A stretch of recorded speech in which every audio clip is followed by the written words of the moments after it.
The foundation file arrived without warning, no explanation, no briefing, just a plain brown folder waiting on my desk when I arrived that morning.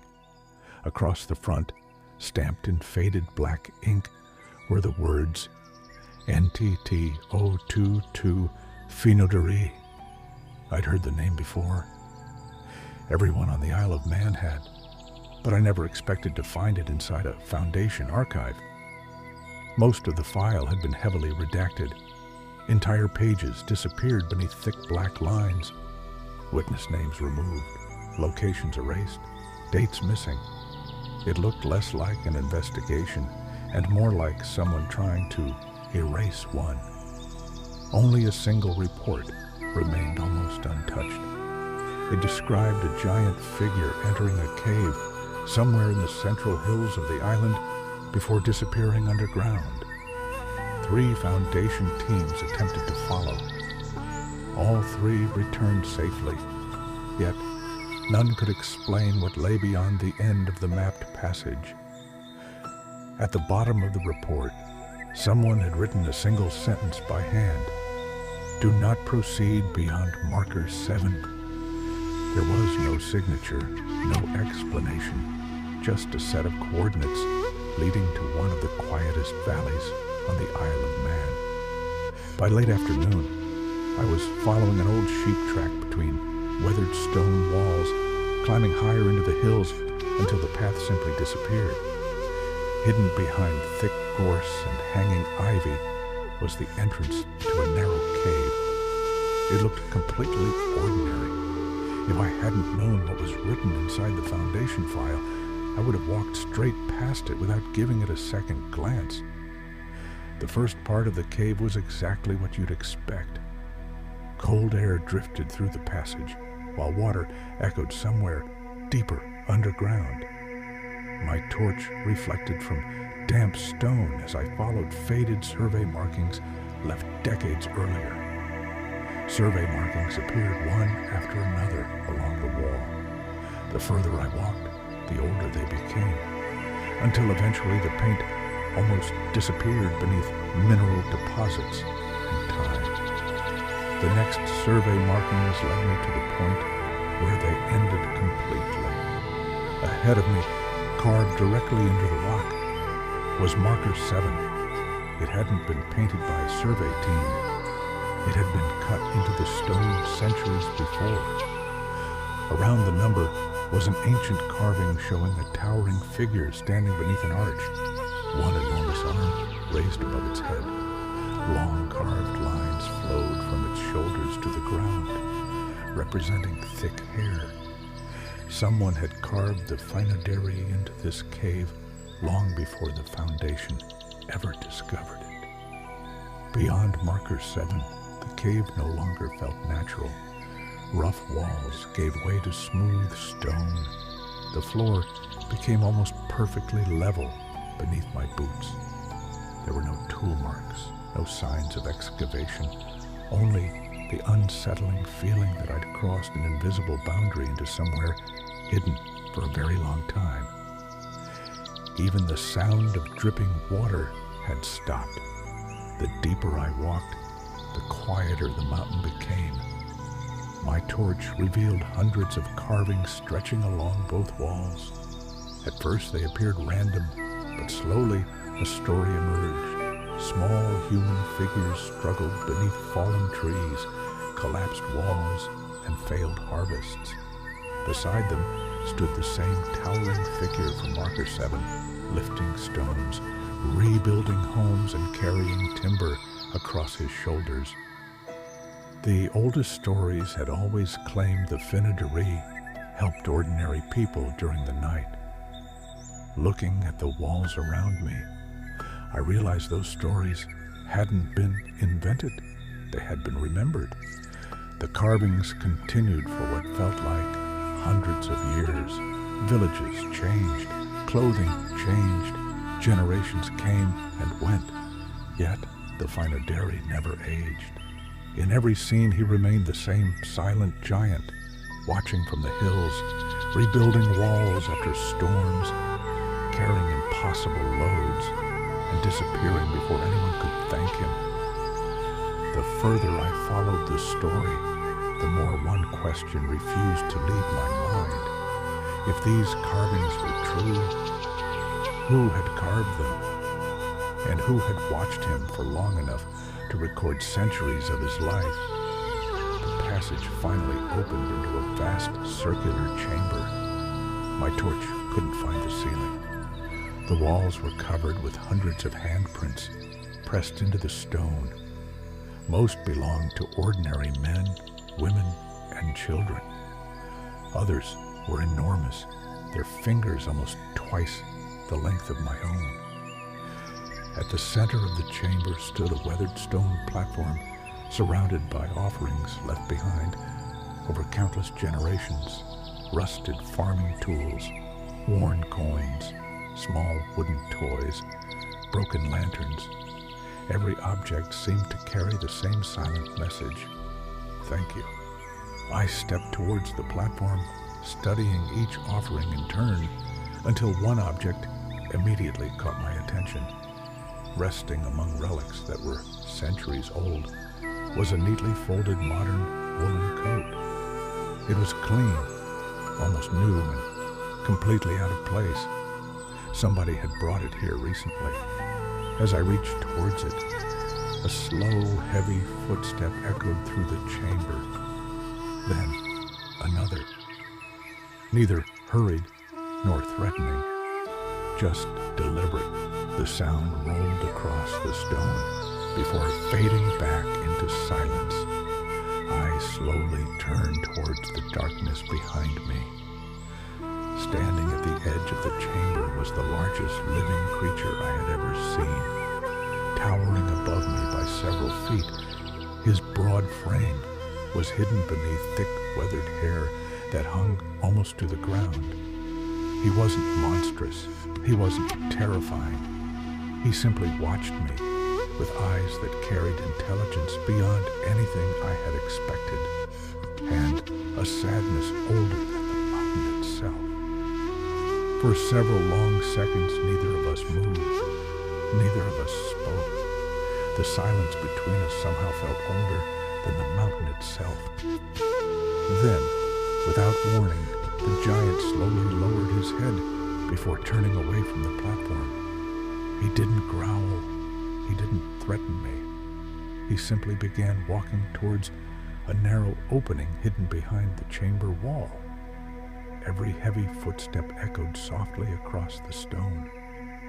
Halfway to the passage, he paused for a single moment, as though waiting to see if I would follow. Then he disappeared into the darkness beyond. I realized this wasn't an escape. It was an invitation. I followed. The narrow passage twisted deeper beneath the mountain until the natural cave disappeared completely. The walls were no longer rough rock, but enormous blocks of perfectly fitted stone, each one cut with impossible precision. Strange symbols had been carved into every surface, not words, but images, stars, trees, rivers, mountains, entire landscapes etched into the stone as though they recorded the world above. The air felt warmer here, not uncomfortable, just alive. Every step carried the feeling that I was walking somewhere no human civilization had ever recorded. The passage ended without warning. I stepped through the final archway and stopped. Before me stretched an enormous hidden valley buried deep beneath the Isle of Man. A river wound through forests untouched by modern civilization. Stone bridges crossed crystal clear water. Smoke drifted gently from cottages built into the valley floor. Sunlight poured through vast openings high above, filling the underground world with warm, natural light. Birds circled overhead. Trees swayed in a breeze that should never have existed this far beneath the earth. The Fynoderee stood quietly on the ridge ahead, watching the hidden valley as though it had always belonged there. For the first time since entering the cave, I completely forgot where I was. It wasn't another chamber beneath the mountain. It was an entire forgotten world. As we descended into the valley, I realized this wasn't a forgotten civilization. It was alive. Stone cottages stood among ancient oak trees. Small fields were carefully tended beside the river. Smoke drifted gently from chimneys. Children laughed as they ran across wooden bridges, while elders worked quietly, repairing tools outside their homes. No one panicked at our arrival.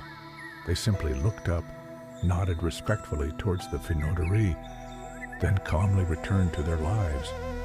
They had seen him before. Perhaps they always had. In that moment, I realized the old stories had never been about a lonely giant wandering the hills.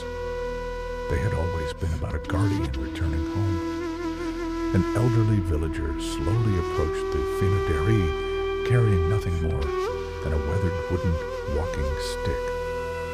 Without speaking, he gently placed one hand against the giant's arm. The Fynoderee lowered his head in quiet respect. Around them, life continued as normal. Children laughed beside the river. Women carried baskets between cottages. Blacksmiths repaired tools beneath open shelters. No one stared. No one hid. The giant wasn't feared here. He was family. Standing only a few meters away, I realized I wasn't witnessing a legend. I was witnessing a relationship that had survived for centuries beneath the Isle of Man. The old man finally turned towards me. His face carried deep lines that seemed carved by centuries rather than years. He smiled as though he had been expecting me all along. The world above remembers him as a myth, he said quietly. We remember him as the one who never left. He looked towards the Fynoderee, now helping a young boy lift a heavy timber as naturally as if he had done it 1,000 times before. Every storm, every harsh winter, every failed harvest, he remained. When our walls fell, he rebuilt them. When the river flooded, he carried our children to safety. When the forests blocked the valley, he cleared them with his own hands. That is why we call him Guardian, Never Monster. I followed the old man through the village as he quietly shared stories no history book had ever recorded. Every family here could trace their survival back to one moment when the Fynoderee had appeared from the forests or the mountains to help them. He never asked for payment, never expected thanks. Before dawn, he was always gone again.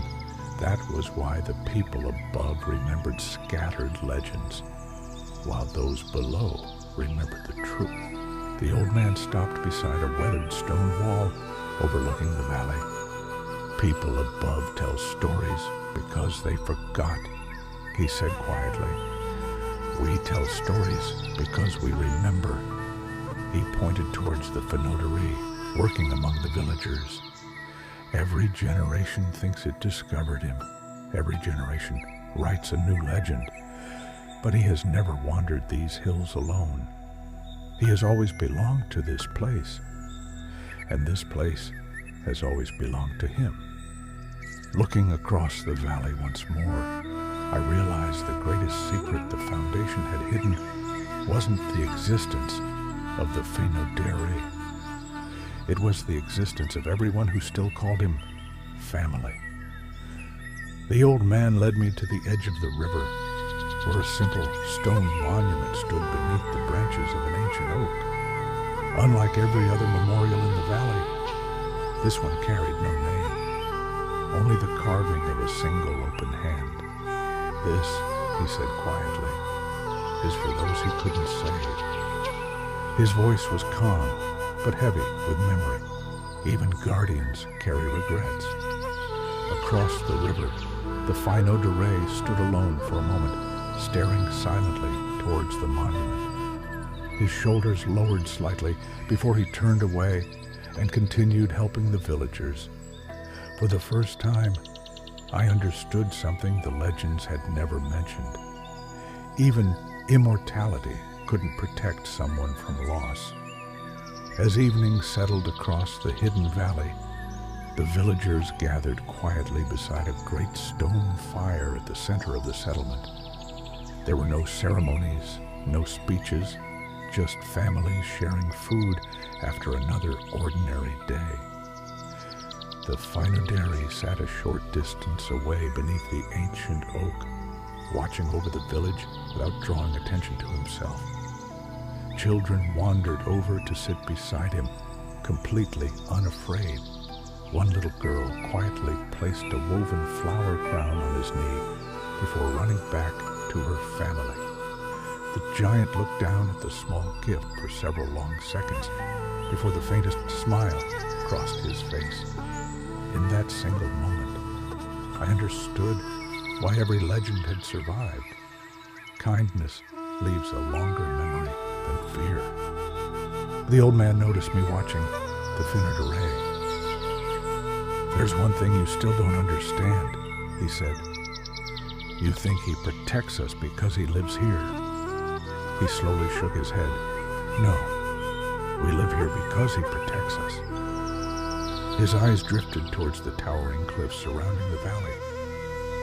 The world above has forgotten what once walked these lands. We have not. For the first time since entering the hidden valley, I noticed something I should have seen immediately. Watchtowers stood high among the cliffs. Stone lookouts overlooked every entrance. Heavy gates had been built into narrow mountain passes. This wasn't simply a hidden village. It was a sanctuary, built to survive something the outside world had long since forgotten. The elder's expression changed. "One day," he said quietly, "the foundation will return." There was no anger in his voice, no fear, only certainty. "When they do, they must never find this place." Before I could ask what he meant, a deep horn echoed from somewhere high among the cliffs. Every conversation in the village stopped. The Fynoderee looked instantly towards the northern ridge. Watchmen appeared on the towers. Heavy wooden gates began closing across the narrow mountain passes. Whatever the horn had seen, everyone here already understood. The horn sounded again, louder this time. The Fynoderee was already moving. In seconds he had crossed half the valley, climbing the steep northern slope with astonishing speed despite his immense size. Villagers cleared the path without panic, as though they had rehearsed this countless times before. From the watchtower above, a lookout pointed beyond the cliffs into the darkness outside the valley. I followed his gaze, but from where I stood, I could see nothing. Whatever they had spotted, it remained hidden from me. The silence that followed felt far more dangerous than the horn itself. I climbed the northern ridge behind the Fynoderee until we reached the highest watchtower overlooking the hidden valley. The lookout stood frozen, pointing towards the distant hills beyond the valley's natural entrance. At first, I saw nothing except empty moorland stretching into the fading daylight. Then, movement, tiny figures, a line of people emerging across the ridge, far too disciplined to be wandering travelers. Through my binoculars, I could just make out dark uniforms moving in formation. Whoever they weren't searching randomly. They were heading directly towards the valley. The line of figures stopped on the distant ridge. None of them attempted to descend into the valley. Instead, one stepped forward and slowly raised a pair of binoculars. Even at this distance, I could feel they were studying us as carefully as we were studying them. The Fynoderee remained completely still beside the watchtower, his eyes fixed on the strangers beyond the hills. Nobody spoke. Nobody moved. It wasn't a battle. It was a silent standoff between two sides that already knew far more about each other than I did. Standing there on the cliff, I realized I wasn't watching a first encounter. I was witnessing the latest chapter of something that had been happening for a very, very long time. One of the figures on the distant ridge stepped forward and slowly removed a long object from his shoulder. For a single, terrifying moment, I thought it was a weapon. Instead, he planted it firmly into the ground. Even from this distance, the shape was unmistakable. A weathered wooden marker, the same design I'd seen earlier inside the Foundation file. The Fynoderee didn't react with surprise. He simply lowered his head, as though recognizing an old ritual. Beside me, the elder closed his eyes for a moment before quietly whispering, "They've come to remind us the agreement is ending." Before I could ask what agreement he meant, the stranger turned and began walking away. One by one, the others followed. Within minutes, the ridge was empty again. I stared at the weathered marker long after the strangers had disappeared beyond the ridge. It wasn't a warning. It wasn't a threat. It was a message intended for someone who already understood its meaning. The elder rested his hand against the ancient post before turning back towards the hidden valley. "Some promises," he said quietly, "outlive the people who make them." The Fynoderee remained motionless, watching the empty horizon where the figures had vanished. For the first time since I'd met him, he looked tired, not physically, but burdened by memories stretching back far beyond recorded history. Whatever agreement had once protected this place had begun long before the Foundation existed. As dawn broke the following morning, I stood alone outside the cave entrance, where the investigation had begun. Behind me, the hidden valley had vanished once more beneath silence and stone, as though it had never existed. The Foundation file now felt very different in my hands. Across its final page, beneath every official report and every blacked-out paragraph, I found a handwritten sentence I somehow hadn't noticed before. "Some truths are not hidden to protect mankind. They are hidden to protect what still protects mankind." There was no signature, only the faint impression of a circular seal that had almost faded with time. I closed the file and looked back towards the quiet hills. Somewhere beneath my feet, the Fynoderee was still watching, still waiting. And whatever ancient agreement had protected that hidden valley for centuries, I knew it wouldn't remain unbroken for much longer. The official Foundation case remained open, but I submitted no request for containment, no recommendation for a tactical deployment, and no demand for another expedition. Some discoveries change everything simply by existing. Others survive because someone chooses not to expose them. As I filed my report, I realized this was one of those rare moments when protecting the truth meant leaving it exactly where I had found it. For generations, the people of the Isle of Man had spoken of a giant who rebuilt walls, gathered lost livestock before storms, and quietly disappeared before sunrise. They called him folklore. They called him myth. They called him the Fynoderee. They never realized the legend had never been about a lonely creature wandering the hills. It had always been about a guardian keeping an ancient promise. And somewhere beneath the Isle of Man, beyond Marker 7, beyond the hidden passage, and beyond every map ever drawn, that promise still lived.